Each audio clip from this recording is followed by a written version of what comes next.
Whoa, what? We're narrating this battle? Yes, we are, because I'm really sick and tired of YouTube and all of the music copyright claims and muting the videos and stuff, and I have to upload them on my alternate account to check and see if it's gonna, get muted or whatever, and that way I definitely don't want to get strikes or anything like that. So I'm kind of really sick and tired of all that music crap, and let's get back to some narration. This is the last really serious battle in the series, in my opinion. So, and I play pretty well, so we're gonna narrate this one and see how it goes. Starts off with a T-Tar, so sand is already up, which fortunately doesn't bother me. And throughout the whole series, I don't think I've clicked taunt on the first turn a single time. So we're going to do that this turn, hoping to block a DD, and he actually tries to set up Stealth Rock, so good play there. I'm now going to be able to set up Stealth Rock and maybe other hazards depending on what he has. And he does have Earthquake. I figured even if he goes for direct damage on the first turn, I'm going to, be able to live 2 of it likely. I should be able to live and get Stealth Rock up regardless. So Tron lives it pretty well, and looks like she's going to live 2. So rocks are up, and he can't set up rocks because he's taunted. So I'm going to go ahead and set up Toxic Spikes as well. I'm not overly threatened. And in comes Reptar Skarmory, which kind of makes me laugh because Reptar, Xerxes has used 2 Pokemon named Reptar, and they were both our respective leads. So I find it funny that we now have a Skarmory out here named Reptar. So Skarm is out, and you guys know what's on this team to beat up Skarms. That's right. In comes Magnet Man to beat up the Skarms. And possibly set up barriers, although it's a little bit too early for that. And he uses Fly, so I don't know if he's got a Seaman-like set or what. But because he uses Fly, that means he can't Whirlwind me this turn, so that means I'm pretty free to set up a sub. Ordinarily, I wouldn't have set up a sub, fearing Whirlwind, and well, I just, kind of blew a chance to get some serious damage on Skarm at the expense of a 1/4 of my Magnazone's life. But now he's not going to be able to Whirlwind me out, at least not before I hit him with a T-Bolt. I suppose he could be really specially defensive and still live it, since, Magnet Man's not too heavy on special attack, especially. But he sets up some spikes, as he obviously can't switch. And let's see if this T-Bolt wrecks this Skarm. And it wrecks this Skarm. Because I get a critical hit, however. I don't know if that was required or not. Quite possible that it was if you had a specially defensive Skarm. Especially because, I don't have much special attack at all on this guy. But it is Magnazone versus Skarm. And since he didn't try to wind, I'm assuming he didn't have it. Although, that might have been another layer of spikes for me to contend with, eh? So, Tyranitar comes back out. And I've got a sub up, and I can hit him, so I'm gonna hit him. He's gonna Earthquake. And he is faster, so let's see how much this does. Probably isn't going to do too much at all. Not in the sand. T-Bolts. And yeah, not very much damage dealt whatsoever. So I'm going to switch out here. And let's see, he's shown me Stealth Rock and EQ. That's all he's shown me. Gliscor typically is a pretty solid switch into T-Tar. I'm really not thinking that if he's got Stealth Rock, I really don't think he's going to be a Dragon Dance or any kind of setup T-Tar. So he's probably got Earthquake and probably 2 other attacks, maybe Sub, I don't know. But anyway, switch in Shade Man on Earthquake, which is all perfectly fine. And can probably just Oh, wait! Shade Man doesn't have Earthquake. What am I talking about? I can Aqua Tail him, though, which is still going to do some damage, although probably wouldn't kill, because oh, Shade Man, why you disappoint me? Although honestly, Shade Man does pretty well in this fight. I gotta give him some props. He does fairly decent in this fight. So in comes, yeah, One Eye, Dusknoir and its inaccurate Will-O-Wisps. Anyway, so Aqua Tail does, some decent damage. I would consider that decent damage from Shade Man. Certainly Earthquake would have been a lot more, but, we do what we can.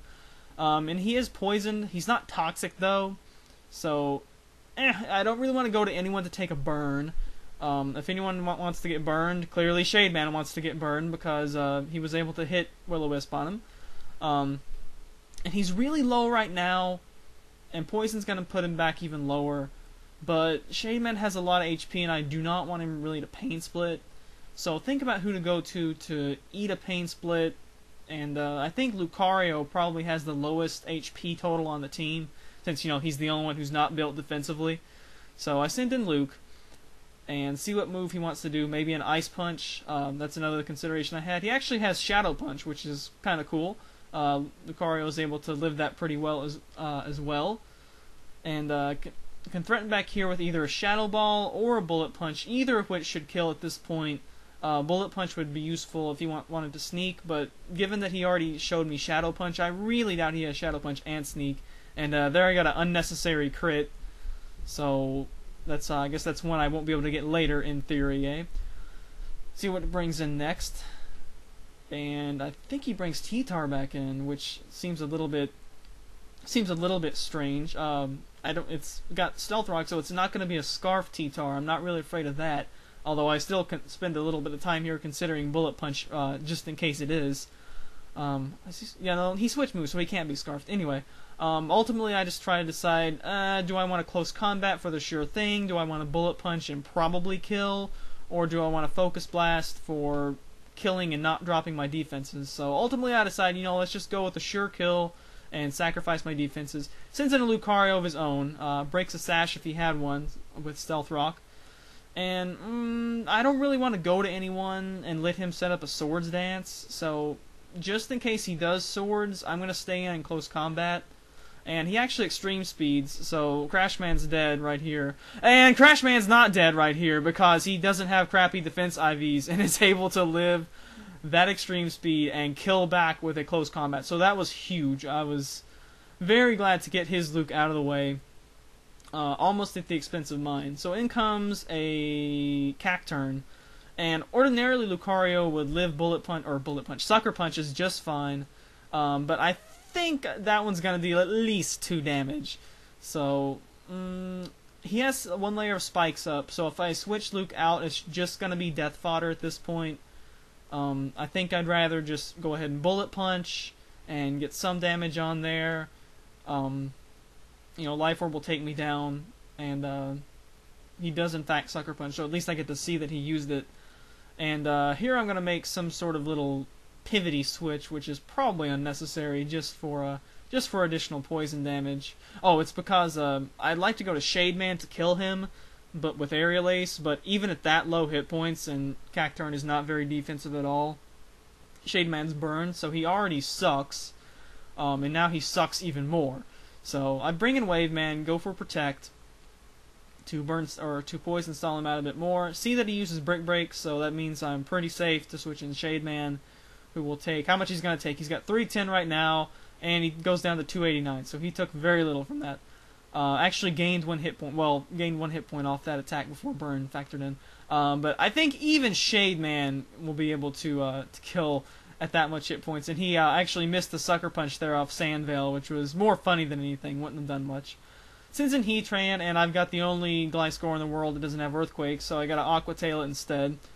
And Lava Plume will not quite finish Shade Man off, but between Burn and so yeah, he's going to live another Aqua Tail, but at this point the match is in the bag. I've got Vaporeon. Oh, look at that, a crit. Still have Vaporeon, and he won't be able to do anything. I don't even think HP Electric would kill Splash Fulmin at full life. So, yeah, I just had actually played fairly well this match, and he made a couple of misplays, and had a couple of guys who were kind of interesting, Fly Scarm, and some other stuff like that, Shadow Punch Noir. So, good game, thanks for playing, and we got one more left in the series, and that one is against Maria, and bring some popcorn and get ready for some laughs and giggles for that one. Later days.